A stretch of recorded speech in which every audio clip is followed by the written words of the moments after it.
여러분 안녕하세요. 상장한 지 얼마 안 된 기업들 리뷰하고 있고요. 이번 네 번째 스킬즈 영상에서는 스킬즈가 게임 관련 플랫폼으로서 어떤 역할을 해내고 있는지, 또 토너먼트 관련 서비스에 대한 개념을 좀 정리해 드릴까 하는데요. 역시 이전 영상들 보고 오시면 도움 되실 거고요.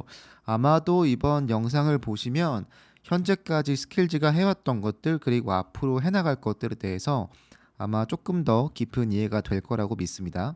네. 역시 여러분들의 인사이트를 넓히기 위한 자료들을 가지고 왔으니까요.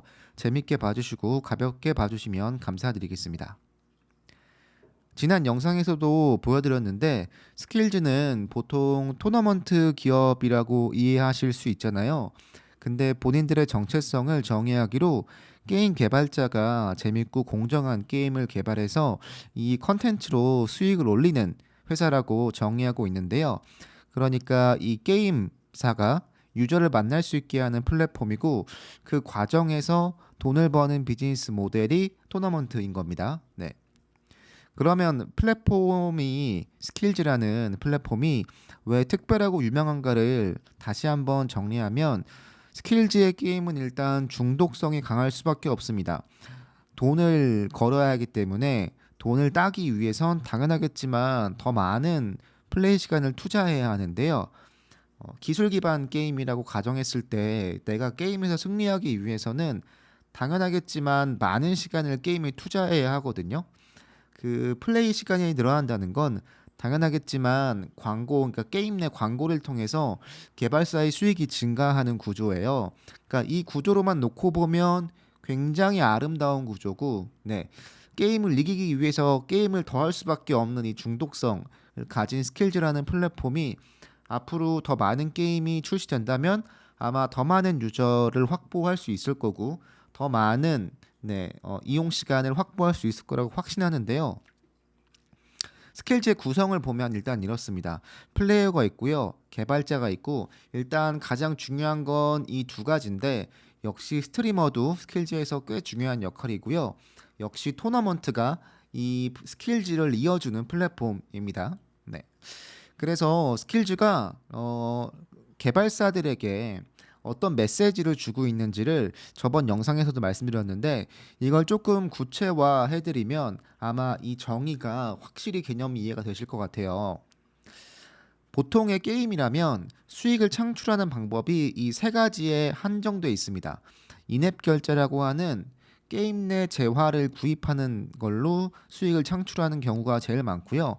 우리가 흔히 생각하는 NC소프트, 리니지와 같은 게임들이 이 방법이죠. 그리고 두 번째로는 게임 내 광고 홍보인데요. 게임하다 보면 5초 동안 다른 게임 광고 봐야 할 때 있잖아요. 5초가 지나면 X 표시가 뜨는 그런 홍보들로 볼 수 있고요. 세 번째는 월 정액 상품이나 애초에 게임을 다운받거나 구입하는데 비용이 드는 경우입니다. 그래서 일반적인 경우는 이 세 가지 인게 당연한 건데, 스킬즈가 추구하는 플랫폼은 이 토너먼트라는 완벽히 새로운 수익 창출 방법을 개발사들에게 제시하고 있는 겁니다.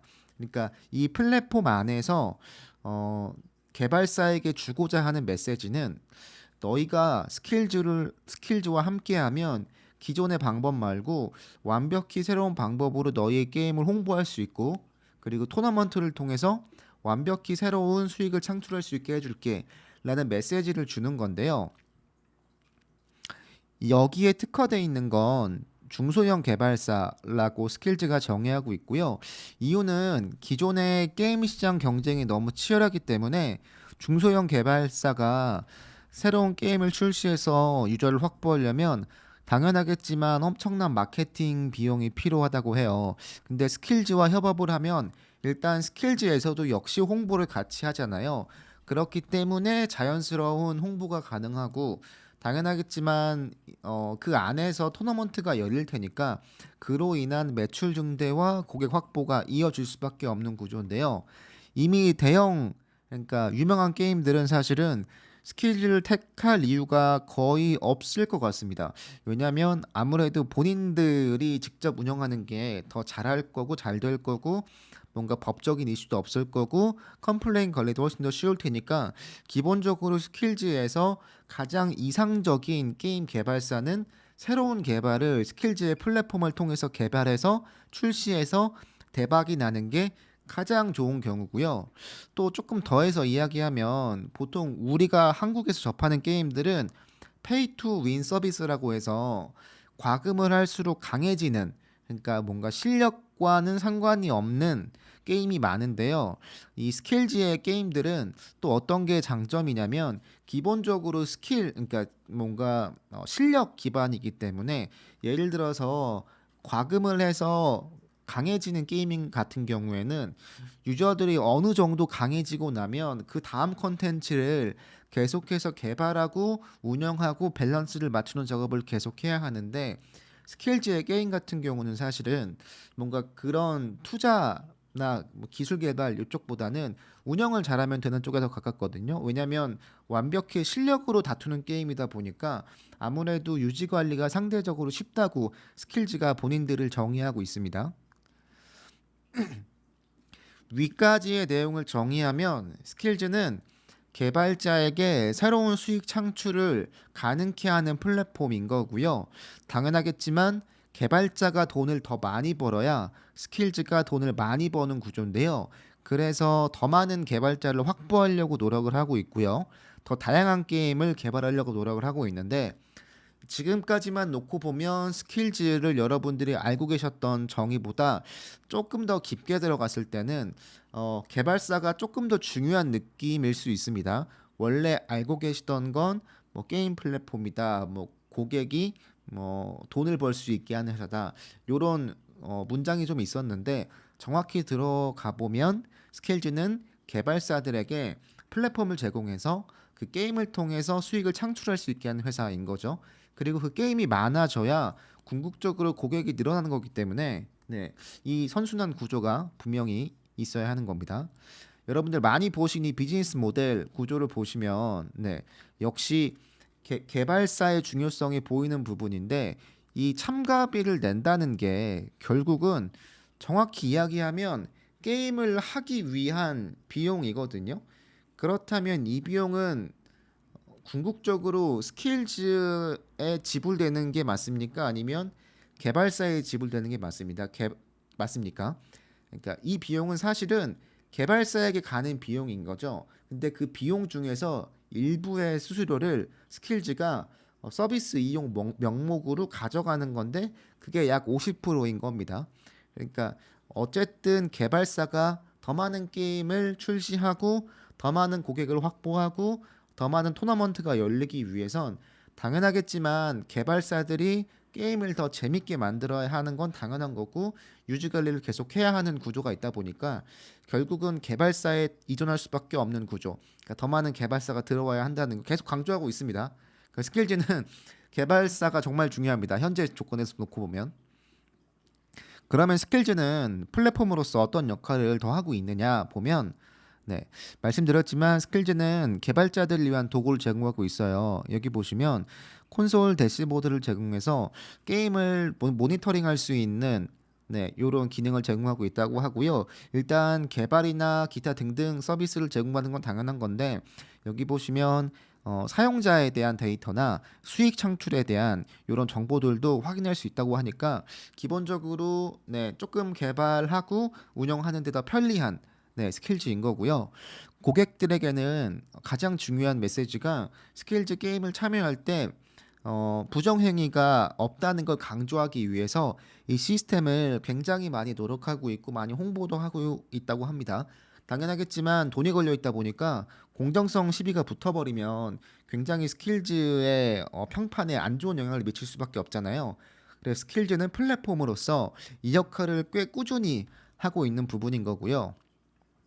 그 다음 내용 보시면 스킬즈는 이런 것들을 바탕으로 뭔가 활기찬 생태계를 만들고자 하는데 역시 보시면 신뢰와 공정이 정말 중요한 키워드라고 하고 있죠. 그래서 결국은 네, 개발사가 게임을 만드는 게 우선인 거고요. 그 게임이 도입이 돼야 많은 고객이 네, 유치가 된다는 점. 요게 그러니까 게임이 먼저다. 요거를 말씀드리고 싶습니다. 네. 그래서 위 내용을 보고 또 이런 거에 대한 답을 내릴 수 있을 것 같습니다. 네. 블리자드나 라이어 게임즈 같은 회사가 스킬즈와 같은 토너먼트 서비스를 도입하면 어떻게 될까에 대한 질문을 제가 인터넷 검색하다 보니까 많이 봤어요. 이게 약점이다라고 봤는데 정확히 얘기하면 약점일 수 있지만 스킬즈는 훨씬 더 한 단계 넓은 의미의 플랫폼을 꿈꾸고 있는 거잖아요. 스킬즈는 기본적으로 본인들이 게임을 직접 현재 개발하고 있지 않습니다. 그러니까 개발자들을 위한 서비스를 계속 도입하는 거고 아직까지는 그렇게 많은 서비스가 도입이 되지 않았기 서비스가 게임이 없기 때문에 약간 지금의 선상으로만 놓고 보면 이게 약간 좀 스킬즈가 부족한 거 아닐까 이런 회사들에 비해서 그럴 수 있지만 궁극적으로 더 많은 뭔가 상품이라고 할 수 있는 게임이 도입이 되면 이 부분은 해결이 될 거라고 보고 있고 예를 들면 뭐 오픈마켓이라고 치면 쿠팡이라고 칠게요. 지금은 생수만 팔고 있는 겁니다. 생수만. 네. 뭐 맛있는 것들이 아무것도 없는 상태인 거죠. 지금의 게임의 숫자가 그렇잖아요.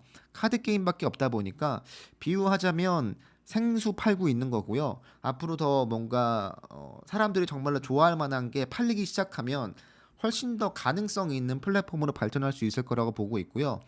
후발주자가 따라오기 쉬운 거 아니냐라고 질문할 수 있는데 이 역시도 플랫폼 기업의 특징을 생각하시면 플랫폼 기업의 특성상 사용자를 이미 확보하고 나면 그 후발주자가 따라오기 굉장히 쉽지 않습니다. 왜냐하면 그 플랫폼 안에는 이미 정말로 많은 개발사가 자리 잡고 있을 거고 그 개발사들이 낸 게임들이 이미 유저를 확보하고 있을 거기 때문에 여기에 유저가 사실 다른 플랫폼으로 넘어가기가 쉽지 않을 겁니다. 왜냐하면 그 플랫폼에서도 역시 뭔가 재밌는 게임이 나오지 않는 이상 굳이 넘어갈 이유가 없는 거잖아요. 그래서 후발주자가 따라오기 되게 쉽지 않다. 그러니까 스킬즈가 먼저 이 시장에 확실한 선두가 된다면 아마 굉장히 압도적인 위치가 될 거라고 생각하고요. 역시 같은 의미로 왜 빨리 게임을 안 만드는지에 대한 질문도 있던데 빠를 수가 없습니다. 스킬즈는 플랫폼이기 때문에 네. 게임 개발에는 직접 관여하지 않는다는 게 있죠. 네. 그래서 스킬즈는 개발자들을 위해서 이런 것들을 계속하고 있고 뭐 협업 맺고 네, 아키와 협업하고 있고 이런 챌린지 하고 있는 건데 여기까지의 내용을 보시면 네, 스킬즈의 플랫폼이 왜 특별한가는 여기 다 나와 있습니다. 왜 앞으로 유명한가?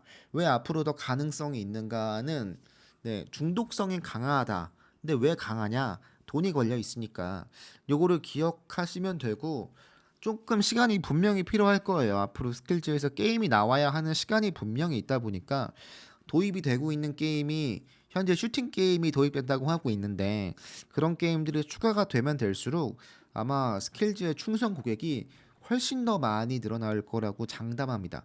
그래서 이게 언제일지는 뭔가 일정이 나온 게 없다 보니까 역시 확답할 수는 없지만 단언컨대 스킬즈가 이 시장에서 선두가 된다면 아마 압도적으로 앞서 나갈 수 있을 거다라고 생각을 하고 있습니다. 네.